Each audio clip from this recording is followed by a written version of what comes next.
Hello and welcome to the screencast for Political Philosophy, Lehman College, Spring 2020. Today, after spring recess, we start the Communist Manifesto. I'm going to break this up into two videos. The first one will talk about roughly the introduction and the first chapter, and the second will talk about the second chapter. Then for the next class session, we'll look at the rest of it. So the Communist Manifesto was written in the 1840s by Karl Marx and Friedrich Engels. Karl Marx was born in 1880 and died 1818, and died in 1883. Friedrich Engels, or Frederick as it's sometimes anglicized, was born in 1820 and died in 1895. They were both German-born intellectuals who collaborated together for a majority of their adult life. And if you took a look at any of the introductory remarks in the PDF, the text that we have for class, you'll see that the Communist Manifesto was intended as a declaration of principles of a political party. It was a polemic against capitalism. A polemic is when you argue one position against another. So if this document just talked about communism, it wouldn't be a polemic against anything. It would be building a positive argument for communism, which it also does, but it has the antagonism against capitalism built into the structure of its arguments. It also was a bit of a background for the state of the world as they saw it and the intellectual perspective that they were coming from. Drafts had been circulating for years, so that's why in our PDF there are so many different introductions to the different versions, and Engels tweaked it throughout the rest of his life. He spent actually quite a bit of time after Marx passed away editing and publishing all of Marx's unpublished or unfinished works. And note, though, I wanted you to think that if this official version was published in 1848, you can see that they were both born around 1820, and were both very young the first time this pamphlet circulated officially. So chapter 1 is called Bourgeoisie and Proletarians. So let's look at the etymology of both of those words. Marx and Engels got bourgeoisie from burghers in the Middle Ages. So some towns in the Middle Ages in Western Europe became sort of hubs of commerce, culture, religion, manufacturing, and these were known as burghs, and the people who lived there were burghers. Over time, these hubs, the people who lived there, their status, their social status, their economic status, rose and rose and rose. So the people who were spread out in agriculture or small towns didn't have these same advantages. So I put just Marx there, Marx and Engels, drew a straight line from these burghers in the Middle Ages to the middle class of the time that he was writing, the mid-1800s. Over time, a bourgeoisie individual has come to be known anyone who supports capitalism as a valid system of property relations. So it's anybody who supports capitalism. It's also taken on connotations of being materialistic or shallow, not caring about deeper human values, only wealth and status. It even comes to us in some of our slang. So proletarians, on the other hand, come straight to us from ancient Rome almost unchanged. The proletari were the lowest socioeconomic class in ancient Rome. They were the absolute bottom of the heap. So they are going to be the bottom of the heap here. the working class with no access to their own capital. Another thing that's good to have as background is a concept called historical materialism. So Hegel was a philosopher in Germany, the generation before Marx and Engels. Actually, I think right as Marx got to university was right when Hegel passed away. And Hegel influences philosophy today. He has a reputation as a very difficult philosopher to get into and to understand. For a long time, he influenced a branch of philosophy called continental philosophy, way more than the kind we've been studying. But he still has massive influence on almost all Western philosophy done today. And he developed this whole huge comprehensive system that explained, he thought, all the ways the world worked. But for our purposes, the only thing that matters is that he had a theory of how history unfolds. And he was an idealist. If you've ever taken any other philosophy classes, you've probably run into this terminology. Sometimes idealism is opposed to materialism, like here. And sometimes idealism is opposed to empiricism. So empiricism means that we get all of our knowledge from the outside world. We don't have anything built into our heads when we're born. Whereas idealism thinks that everything we get from the outside world is filtered by our minds, and we can't escape that. Our minds work in a certain way, so we interpret the data we get in the outside world, and we can never see what the world is really like because all we've got is how our brain deals with it. So Hegel was an idealist about history, and he thought that we could use that idealism to progress and unfold into a perfect version of history, the best possible society that we can get to at some point in the future. And Marx turned that on his head. Instead of being a historical idealist, he was a historical materialist.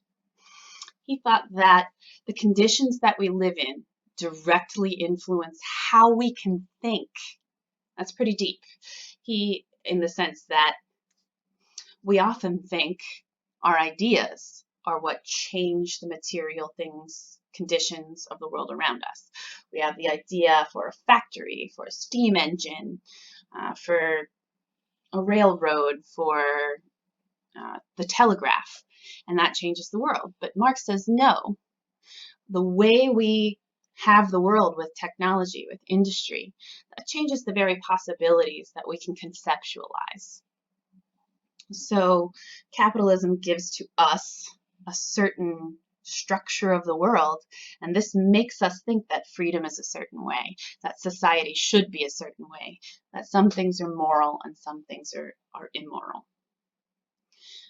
So like I say here at the bottom, Marx eventually bases his ideas about how governments, societies, and politics work by switching up Hegel's idealism for materialism. Oh, I forgot I had this slide in here. I explained it in the previous slide. Marx thought that instead of our ideas shaping the world, material conditions around us create our ideas. Okay, so how we structure our families, our communities, and the products and goods we need to survive affect how we look at ourselves and the world around us. So Marx and Engels give us a little bit of history as well, and talk about how capitalism developed from the feudal system we inherited in the West from the Middle Ages. So Middle Ages, we're thinking after the downfall of the Roman Empire, all the way up to the Industrial Revolution. And in that big chunk of time, the Western world was dominated by monarchies, kings and queens, feudalism, and a guild system that was developed over hundreds of years, which means that if you wanted to manufacture furniture, you would apprentice in a guild and you would learn the skills over time, and it was this whole little workshop that functioned as a unit. And then, of course, we saw in Dewey And we'll see again here that this gives way in the mid-1700s to the Industrial Revolution. So about 100 years later, this is when Marx and Engels were writing, the factory system was dominant everywhere in the Western world. That they were the things that distributed and produced goods and services. So I've just put a few pictures here and in the next slide of what factories looked like in the mid-1800s to the early 1900s. So you can see in the top right there, child labor.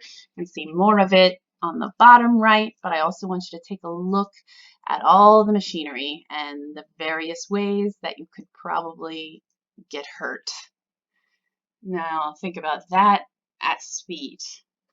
We also have up here some drawings of for people at the time, top left, a factory in the 1800s.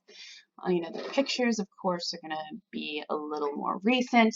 And then as a consequence of all of this, have in the bottom right here, massive pollution and an environment that just isn't necessarily conducive to a healthy human life. What do you conclude from all of this? Marx and Engels say that human history is a history of class struggle. So what's a class? It's a socioeconomic class. That's the phrase we use today. Social and economic circumstances lead some people to group together out of common interests and fight against other socioeconomic classes who have different interests. So they say all of human history is defined at foundation by this class struggle. It used to be the monarchy, the aristocracy, the artisans and the peasants, all fighting together, or I should say struggling against one another. But now, at least capitalism has simplified the class struggle because it's just the capitalist class, or the bourgeoisie, and the proletarians, or the working class. So Marx and Engels tell us that capitalism needs markets. If you're producing so many goods, you need a place to sell them. So you always need to be expanding. This capital-owning class can't be static. They have to gather more and more capital over time. And that one thing that marks out the difference between the capitalists and the working class is that the capitalists don't save money or wealth to buy things out of necessity or desire. They save wealth to make more wealth. And that's not a feature of the working classes. And this results in everything being commodified. So if you don't care what you're buying and selling, your ultimate end goal is wealth or more capital, all of the things you're buying and selling and using to buy and sell become commodities. And what does it mean to become a commodity? It means something that is interchangeable with another thing in its same class. The object itself has no value because it is the thing it is. It only has value for its monetary worth. Okay, so what are things in our lives that are not commodified, that are not interchangeable? Probably our relationships. If you break up with a partner, it hurts because you lost them. Not, you know that you can eventually go and find another partner, but partners aren't commodified. They have value because of who they are. They aren't interchangeable with every other human being on the planet. Or if you are a parent, and all of us are a child, so we can imagine that we can't just replace our parents. Our parent-child relationship is non-commodified. But Marx and Engels say that under capitalism, everything is commodified because the bourgeoisie own everything. They have all the political power, they have all the social status, and to them, their only drive is to create more capital. So things that we value as apart from commodification become commodified underneath their power. And here, when we did advance the science, technology, the globalization of markets and capitalism, this enabled the bourgeois to seize social power, economic power, and political power. And all that's left, say Marx and Engels, is naked self-interest. So I want you to think back to the philosophers we've already read, because this comparison is going to become important at the end of chapter 2. But you can probably see hints of it already. When we read Locke, when we read even Rousseau, even though he was a little bit more critical of the changes he saw around him, when we read Hume or Mill, we get the idea of economic man who is rationally self-interested. And this is looked up to as a good thing. We figured out how human beings work, so now we can set up a society that benefits everybody. It seems logical and it seems natural when it comes to us from these philosophers. It also seems like a truth. But Marx and Engels are trying to get you to look at it in a different way. That this kind of rationally self-interested stand-in for a person loses a lot of humanity. And it's not logical or natural. So the philosophers we looked at have maybe defined freedom and liberty in a broad way. We all have these individual freedoms, and the government can't infringe on them except in circumstances of harm. That was Mill. So all this stuff might have included intellectual freedom, artistic freedom, freedom from interference. But over time, it's morphed, and under capitalism, freedom only means the free market. So imagine that one of your individual rights comes up against the freedom of the market. Okay? Putting all the corollaries or other considerations aside, imagine that you want to download a song. You think this is your individual right to partake in culture.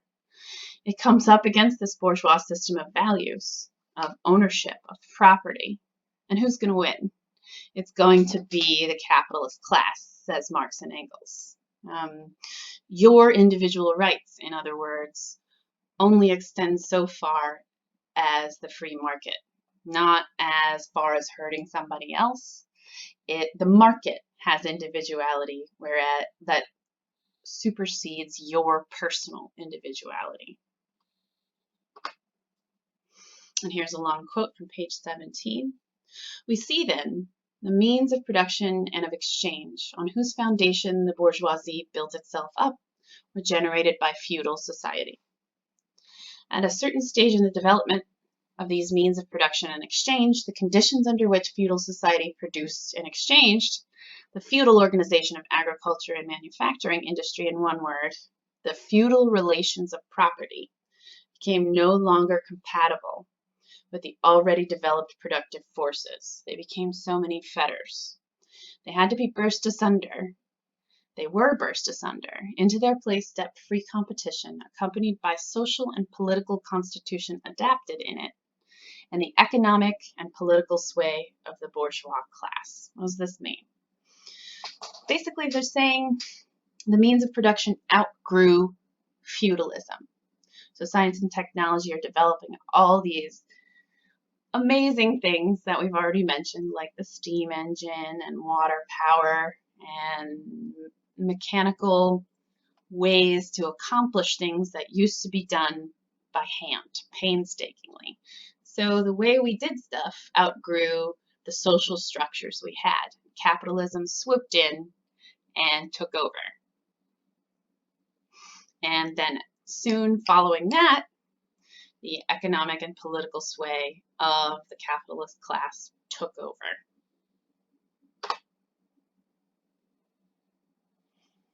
Okay, and that's what I was explaining there. So the modern productive forces are these factories, are these new technologies, train and shipping technologies, the scope of technological progress is hard to capture in just a few minutes. Productive forces also include the working class, the laborers, the massive underclass, the proletariat. And now Marx and Engels say these means of production are starting to outgrow capitalism. So the means of production with factories and laborers started to outgrow feudalism. Now it's happening again.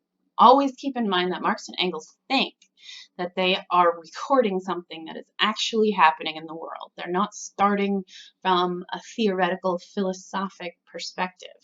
They think their theory and their philosophy is growing out of actual conditions. So how might the proletariat be outgrowing capitalism? Okay, so in feudal society in the Middle Ages, people were dispersed, population was lower, and as necessary when the factories were being built, the proletariat were concentrated. They were brought together in these massive factories.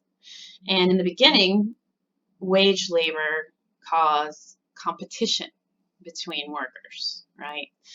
I'll do that job for $10 an hour. Well, I'll do it for $9. Okay, I'll do it for $8. And of course, this races to the bottom.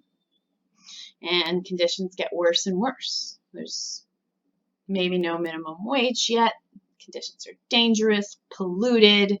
Everybody's a commodity, remember? So there are women, men, children, all working in these factories. And thus, Marx and Engels say, the bourgeoisie created their own downfall. They created these situations where everybody's massed together, a way bigger majority than the capital-owning class. And now that big majority is barely squeaking by. Furthermore, even taking the proletariat out of it, the capitalists, when they're succeeding at their own game, they create conditions that create crises. And these crises happen more and more frequently. And they come in more than two flavors, but two major ones that they mention are overproduction. Okay, so people want new cars. So they produce and produce and produce new cars, and all of a sudden there are way too many cars. Nobody wants them anymore.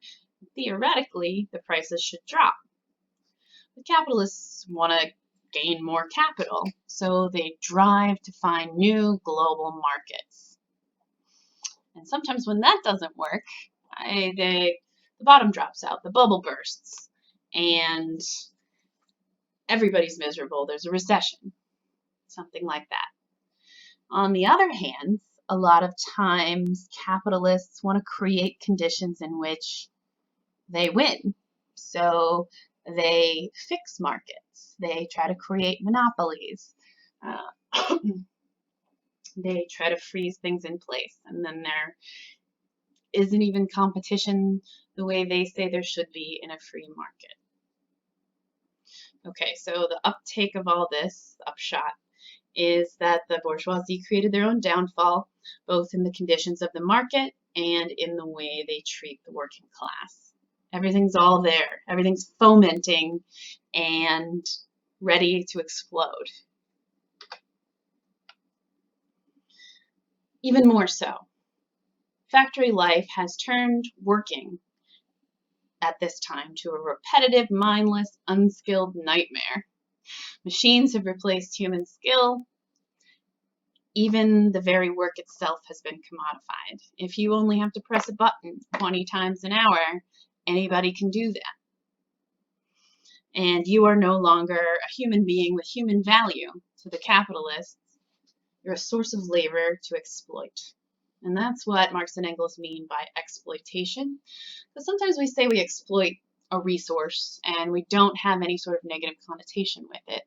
But this time it's the exploitation of one class by another intentionally and for a very long time. You're using these resources unfairly, unjustly, only for personal gain.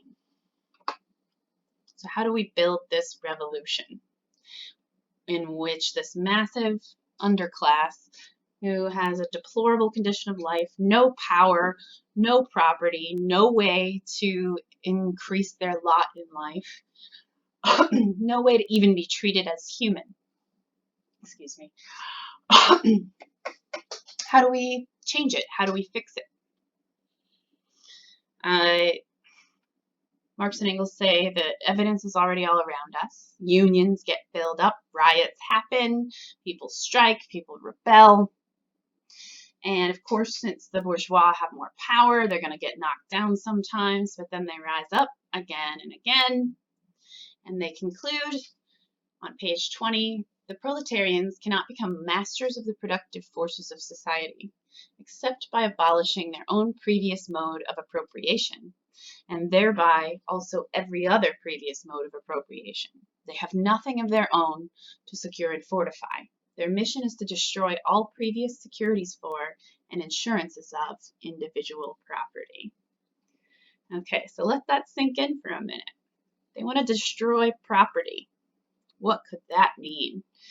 Also compare and contrast it to the justifications of private property that we've looked at in especially Locke and Hume and maybe even Mill. This is radically different, and we are going to see in chapter 2 their argument as to why this is necessary. They're setting the stage for a conflict that they think is inevitable based on the material conditions of the way industrialization is happening. The proletariat must rise up and destroy all remnants of capitalism. Otherwise, the capitalistic system is just going to be perpetuated over and over and over and over again. It's the only way to destroy this massive inequality is a revolution. And the material conditions that capitalism creates is unsustainable. I mentioned these periodic crises over and over and over that capitalism creates just by the nature of its production, the way it produces, the way it exchanges goods. So we have to get rid of it, or we will disintegrate as an economy, as a society. Okay, so next chapter again, we're going to look at what they think this world would look like. And looking even further, in chapter 3, they'll compare communism to socialism. And then in our very last video, we'll look at some of the supplemental materials. As always, please ask questions, comments, or email if you have any concerns, thoughts, or confusions. And I will see you in part 2.